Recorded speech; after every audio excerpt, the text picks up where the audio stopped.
Hello and welcome to ILTV's Israel Daily. I'm Aaron Porras, and coming up in today's newscast, a deadly spike in terror attacks over the last 24 hours.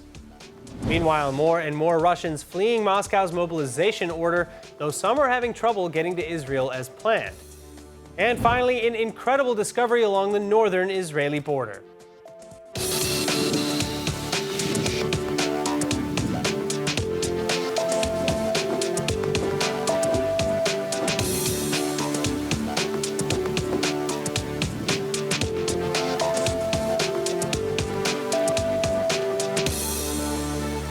Just hours after a shooting attack targeting a taxi and a bus Sunday morning where the taxi driver was injured, a number of additional and deadly terror attacks have been reported.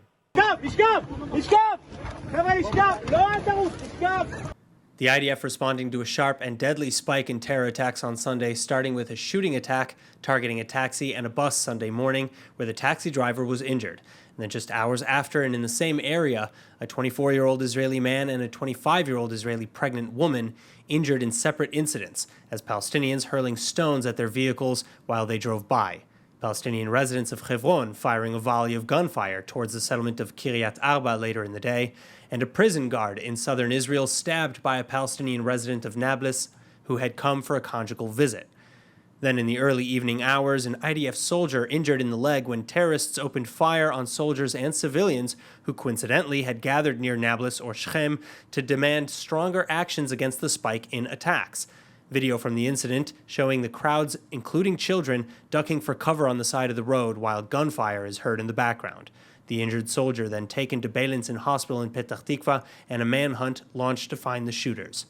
The IDF, meantime, conducting a series of arrests in the West Bank when they were targeted by a car ramming attack. The soldiers responding with live fire, killing the two suspects and preventing IDF injury. And a total of 16 more terror suspects were then apprehended overnight. And finally, in perhaps one of the most heinous recent attacks, two Palestinians arrested for throwing firebombs at passing buses coming from a hospital in East Jerusalem in September. The suspects reportedly disguised themselves as wheelchair-bound patients in order to gain access to the medical center before throwing Molotov cocktails and gas cylinders at the passing vehicles. Thankfully, no injuries or damages were reported.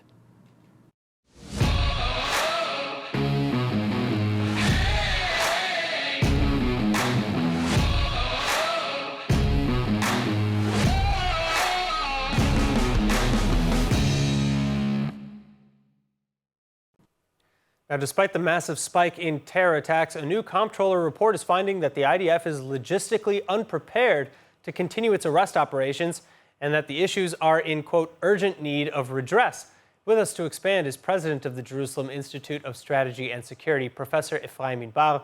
Professor, thanks for being with us. So what can you tell us about this urgent state of affairs, especially as it pertains to the West Bank, Judea and Samaria? I think this type of problems are a result of two main reasons.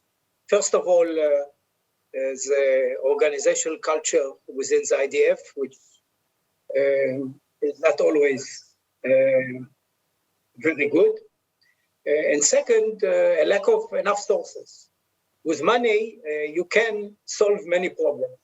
Unfortunately, the Israeli defense budget is not large enough, and as a result, we do not have always the equipment needed at all places.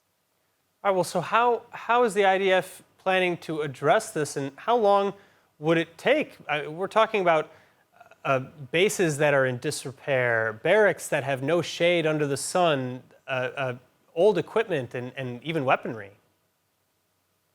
I think there is a well-known general in Israel, General Brick, that has been complaining about this type of problems for 2 years already, and maybe more. And the IDF has problems in fixing those problems. Partly, as I mentioned, because there is not enough discipline within the military, there are not enough resources. And we have to admit that this is also a result of priorities. What we see in the West Bank nowadays, in Judea and Samaria, is a relatively new problem. And as a result of that, it was neglected over the past period. All right, well, so the comptroller report goes on to discuss how the ongoing operations in the West Bank, the ongoing spike really in arrest operations cannot be sustained the way things are. And again, that's where the urgent need for redress is coming from. Can the Palestinian Authority be counted on at all to pick up the slack? After all, it is in President Abbas's interests as well. Well, first of all, we have to fix our problems. And we should be honest that not everything is a result of what the Palestinians are doing. Some of the problems are a result of our own misdeeds. At the same time, of course, we can demand of the Palestinian Authority to exercise its authority and try to get a hold of potential terrorists against Israel. I must say that even if they have a will to do so, which is questionable, I'm not sure they always have the ability to insist on a monopoly over use of force. And we've seen from the very beginning, the Palestinian Authority has no monopoly over use of force. There are militias within its designed territory. One militia took over Gaza several years ago. And even in Gaza, there is no monopoly over use of force. And there are clans, and there is Islamic Jihad and other organizations with weapons. And the same happens in Jenin, in Shechem, in Nablus. And this is part of the definition we see of the Palestinian Authority. This is certain chaos from within. By the way, this is not only typical of the Palestinian Authority.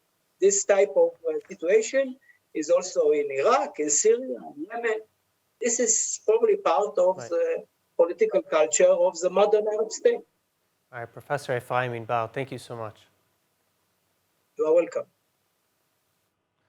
Moving on, travel company Booking.com is under fire this week for introducing travel warnings on Israeli and Palestinian properties in Judea and Samaria. The advisory appearing at the top of search results for the entire area as well, and not just for any specific rentals. Attorney and CEO of the International Legal Forum, Arsen Ostrovsky, thank you so much for joining us.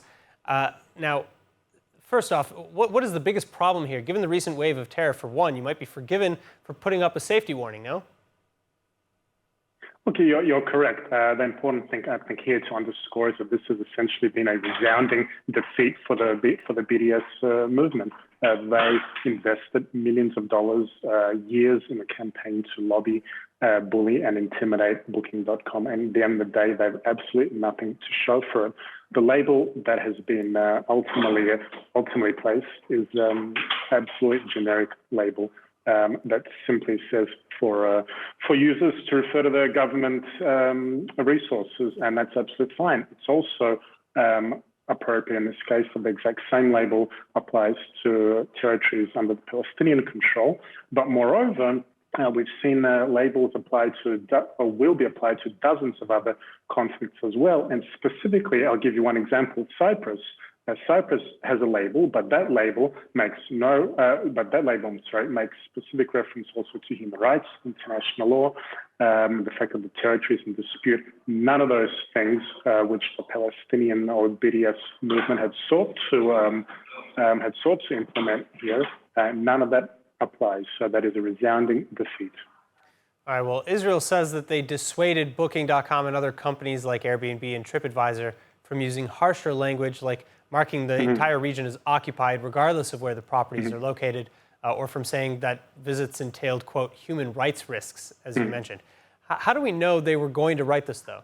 Well, initially, Booking.com floated that themselves in a press release a couple of weeks ago, perhaps to test the waters, so to speak. And that really put in place a number of important steps. The Israeli government, led by the Foreign Ministry, the Prime Minister's office, had negotiations with Booking.com officials, civil society, including our organization, International Legal Forum as well, put Booking.com essentially on notice as well, that what would eventuate would essentially be a legal tsunami, the likes of which we saw with Airbnb, and then we saw most recently with Unilever. And I believe at the end of the day, a company like Booking.com is looking at what transpired before them, and they have to think to themselves, Do I want dozens of states divesting? To watch full episodes of ILTV's Israel Daily and tons of other content from Israel, visit our website at iltv.tv or download the ILTV Plus app.